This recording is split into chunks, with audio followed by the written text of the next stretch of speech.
हरे कृष्णा, जय जगन्नाथ। तो आज के वीडियो में हम लोग जगन्नाथ जी के महाप्रसाद की महिमा की चर्चा करेंगे। जगन्नाथ जी के महाप्रसाद की अद्भुत महिमा है। एक बार श्री नारद मुनि बैकुंठ गए हुए थे। उस समय भगवान विष्णु भोग ग्रहण कर रहे थे। तो नारद मुनि लक्ष्मी मैया के पास आकर के उनसे रिक्वेस्ट करने लगे, प्रार्थना करने लगे कि माते थोड़ा भगवान का जूठा मुझे भी प्रदान किया जाए। लक्ष्मी मैया बोले कि नहीं नहीं नहीं। प्रभु बोले कि उनका जूठन सिर्फ मैं ही खाऊंगी। बोले नहीं देखिए, आपका पुत्र हूँ मैं, कैसे बातें कर रही हैं आप, थोड़ा सा प्रभु से रिक्वेस्ट कीजिए, प्रभु से प्रार्थना कीजिए, थोड़ा महाप्रसाद मुझे भी दे दीजिए। लक्ष्मी मैया भगवान विष्णु से आज्ञा लेकर के थोड़ा सा महाप्रसाद नारद मुनि को दे दिया। अब जब नारद मुनि भगवान का जूठन पाए, महाप्रसाद पाए, तो एकदम भावेश में आ गए। वो अपना जोर जोर से बीड़ा बजा करके गाने लगे। नारद मुनि वैसे भगवान के महानतम भक्त हैं। वो भगवान के आध्यात्मिक लोक या भौतिक लोक में कहीं भी बिना रोक टोक के जा सकते हैं। कभी भी वो भगवान का दर्शन कर सकते हैं, किसी भी लोक में जा सकते हैं। नारद मुनि बीड़ा बजाए, राधिका रमण गुण गाए। एक्चुअली में फिल्मों में नारद मुनि को एक मजाकिया कैरेक्टर के रूप में दिखाया जाता है, नारायण नारायण, लेकिन वास्तव में नारद मुनि महान भक्त हैं भगवान के और बड़े ही सीरियस भक्त हैं। वो उनका एक ही कार्य है, भगवान की भक्ति का पूरे ब्रह्मांड में प्रचार करना। और अद्भुत महान महान भक्त उनके शिष्य हैं, जैसे प्रहलाद महाराज, श्री ध्रुव महाराज, ये सब नारद मुनि के शिष्य हैं। जब नारद मुनि भगवान का उच्चिष्ट पाए, जब भगवान का महाप्रसाद पाए, तो भावेश में आकर के बीड़ा बजाते हुए, राधिका रमण गुण गाते हुए कैलाश पहुँचे शिव जी के पास।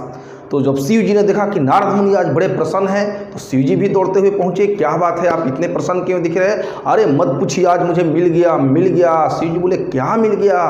प्रभु का महाप्रसाद मिल गया। शिव जी बोले कि महाप्रसाद मिला और आप अकेले खा गए, भाई को याद नहीं किए? नारद मुनि बोले कि ना, तो मिला और खा गए।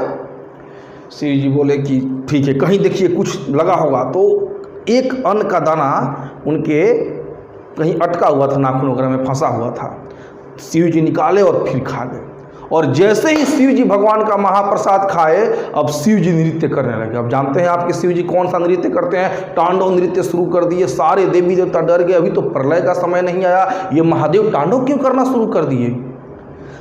देवी देवता लोग पहुँचे पार्वती मैया के पास, मैया देखिए महादेव को क्या हो गया, आज वो ये तांडव कैसे शुरू कर दिए? माता बोली कि ठीक है मैं जाती हूँ। पार्वती मैया पहुँची शिव जी के पास और बोली कि महादेव महादेव महादेव, अरे अभी प्रलय का समय नहीं आया है, ये आप तांडव कैसे करना शुरू कर दिए? महादेव बोले मिल गया, मत पूछो, मिल गया मिल गया मिल गया। क्या मिल गया? प्रभु का महाप्रसाद मिल गया। नारद आए थे और वो प्रभु का महाप्रसाद मुझे दे दिए। पार्वती मैया बोली कि अच्छा, प्रभु का महाप्रसाद मिला और आप अकेले अकेले खा गए? ऐसे तो आप बोलते हैं कि मैं आपकी अर्धांगिनी हूँ, मैं आपकी अर्धांगिनी हूँ, तो उस महाप्रसाद में भी मेरा हिस्सा बनता है कि नहीं? आप अकेले कैसे खा गए? शिव जी बोले हाँ वो तो अन्न का थोड़ा सा दाना था, वो खा गए। पार्वती मैया बोली कि ऐसे नहीं होगा, ये तो मतलब बहुत बड़ा न्याय है मेरे ऊपर, हम भी महाप्रसाद खाए बिना नहीं रहूंगी। पार्वती मैया घनघोर तपस्या करने लगी भगवान विष्णु की, और उनकी तपस्या से प्रसन्न होकर के भगवान स्वयं प्रकट हुए। भगवान बोले आप चिंता मत कीजिए, जब मैं पुरुषोत्तम क्षेत्र जगन्नाथपुरी में जगन्नाथ जी के रूप में अवतरित होऊंगा, तो मुझे भोग लगने के बाद सबसे पहले महाप्रसाद आप ही को मिलेगा। तो आज भी जगन्नाथ जी में भोग लगने के बाद महाप्रसाद बिमला देवी को मिलता है, और यही बिमला देवी पार्वती मैया है। और तब जाकर के वो महाप्रसाद आनंद बाजार में आता है और संसार के लोगों को मिलता है। तो महाप्रसाद की अद्भुत महिमा है भगवान के जूठन की, भगवान के उच्चिष्ट की।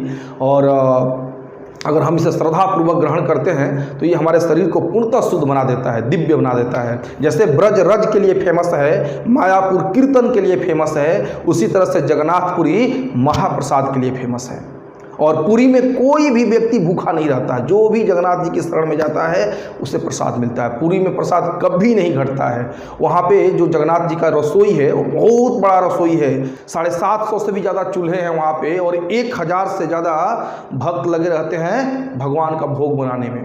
भगवान को दिन भर लगभग भक्त लोग भोग लगाते रहते हैं। जगन्नाथ जी सोते नहीं है, बहुत कम रेस्ट, 3 घंटे के लिए या लगभग 3 घंटे के लिए मंदिर बंद रहता है। और उनको 6 बार 56 भोग लगाया जाता है जगन्नाथ जी को। और वो सारा प्रसाद बिमला देवी को ऑफर करने के बाद आनंद बाज़ार में आता है।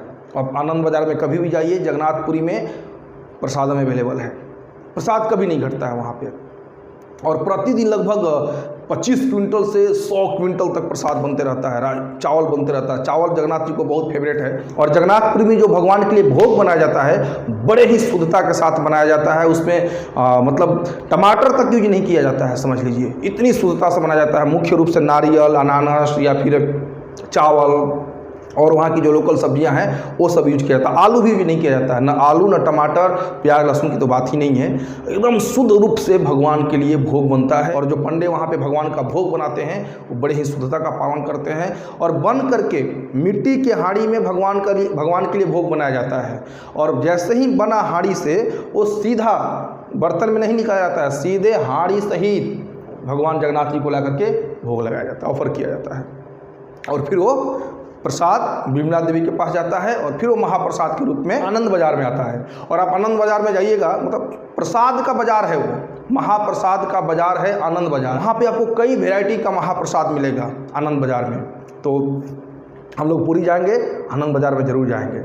तो ऐसे ही आध्यात्मिक वीडियो देखने के लिए चैनल को सब्सक्राइब कर लें, वीडियो को शेयर करें, लाइक करें। हरे कृष्णा, जय जगन्नाथ, जगन्नाथ बलदेव सुभद्रा महारानी की जय, महाप्रसाद की जय।